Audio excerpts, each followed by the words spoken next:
law enforcement operation po, ah, since na submitted na po ang list ng mga aming mga applicant for amnesty, sana po magde-decline na po sila doon sa paghahanap mga interdiction po doon sa aming mga kasamaan po. Kasi po, unang-una, saklaw po sila ng ceasefire agreement. Pangalawa, yung iba dyan, mayroon pang daladalang safe conduct pass. Pangatlo, applicant na po sila ng ah, amnesty.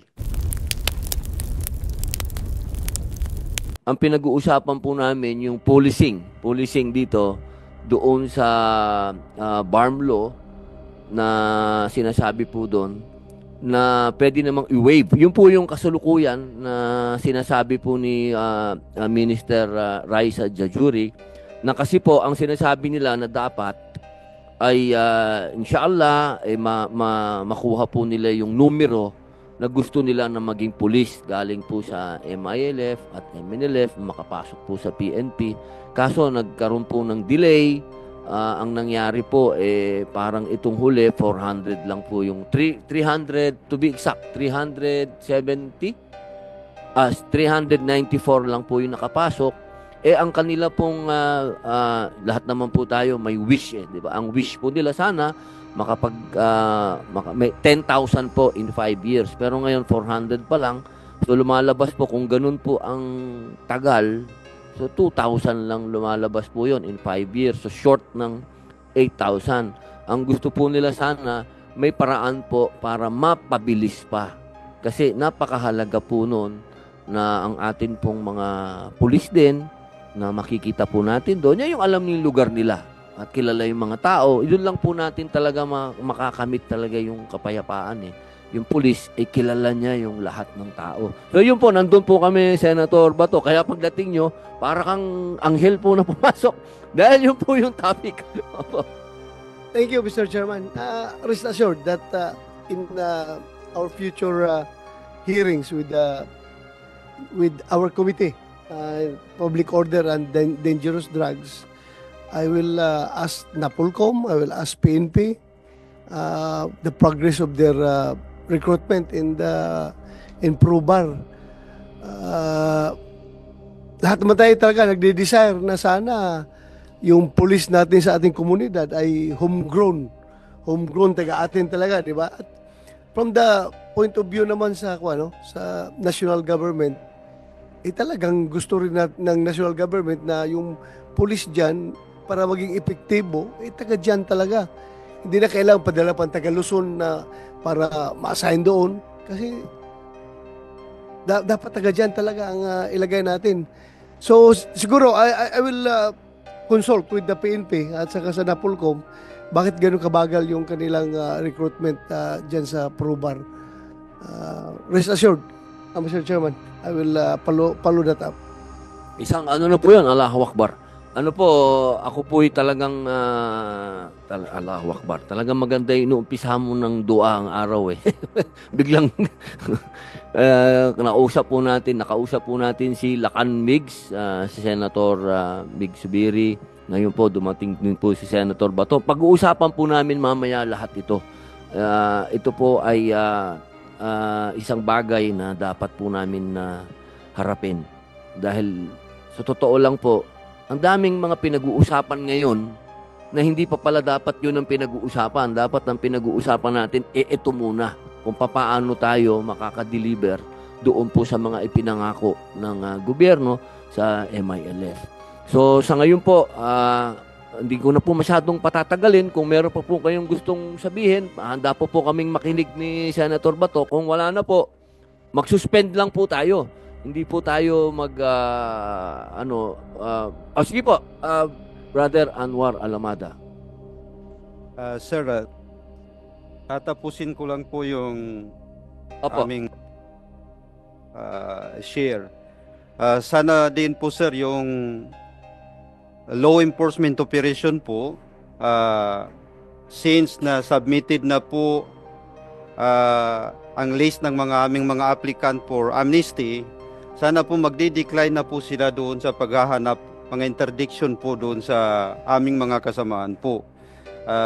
Kasi po, Unang-una, saklaw po sila ng ceasefire agreement. Pangalawa, yung iba dyan, mayroon pang daladalang safe conduct pass. Pangatlo, applicant na po sila ng amnesty. So, hindi na po masyadong magandang tingnan na kasama po sila doon sa ine-operate. Actually, sir, doon sa aming mga datas, marami pong nahuhuli na aming mga kasamahan na hinuhuli po dahil din po sa mga kaso ng aming pakikibaka noon, further runs of the struggle.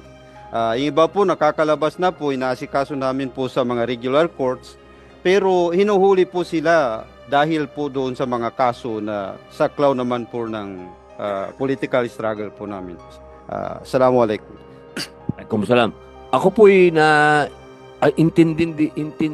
intindido ko po dahil meron din po akong mga kapatid natin na pinasurrender. Ganyan din po ang nangyayari. Opo, kasi nung marami din po akong napasurrender pero hindi naman po sila MILF, nasa kabilang ano naman po sila, no?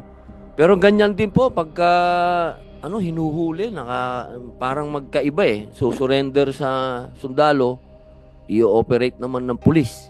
Minsan i-operate ng NBI. Yung gano'n, yun po, tama po kayo, merong may lugar na may butas. Opo. Hayaan nyo po, pag-uusapan po namin yan kung paano po namin yun isosolve. Tamang-tama po, nandyan po si Senator Bato. Ako po'y, marami na po akong nakitang ganyan. Kanina po, meron din pong binanggit kanina si Engineer Muhajirin. Totoo din po yun, yung mga, at si Ma'am Raisa Jojuri, yung pong mga, minsan nagkakaparehas sa alias. Meron po kami dito, kawawa, nakulong ng ilang buwan. Matanda na po siya.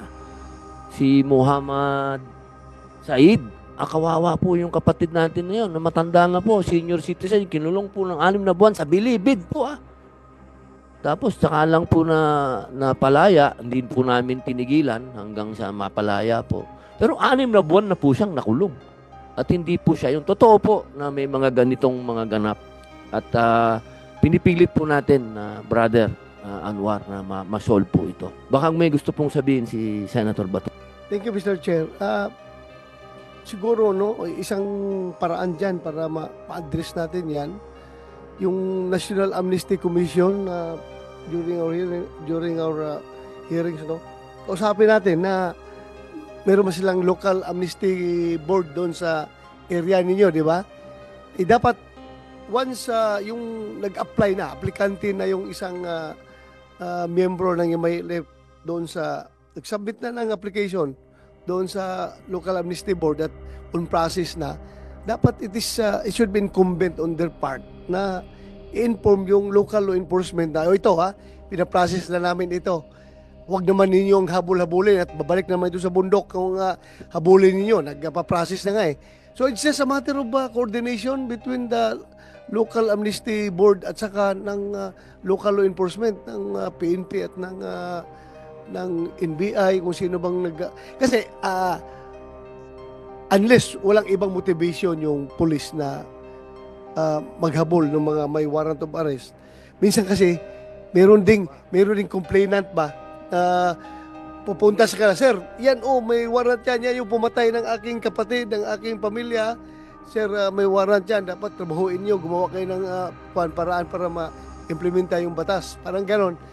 Pero unless walang ganon, siguro, pwede naman sigurong mag-usap sila doon ng local amnesty board at saka local amnesty board at saka ng PNP.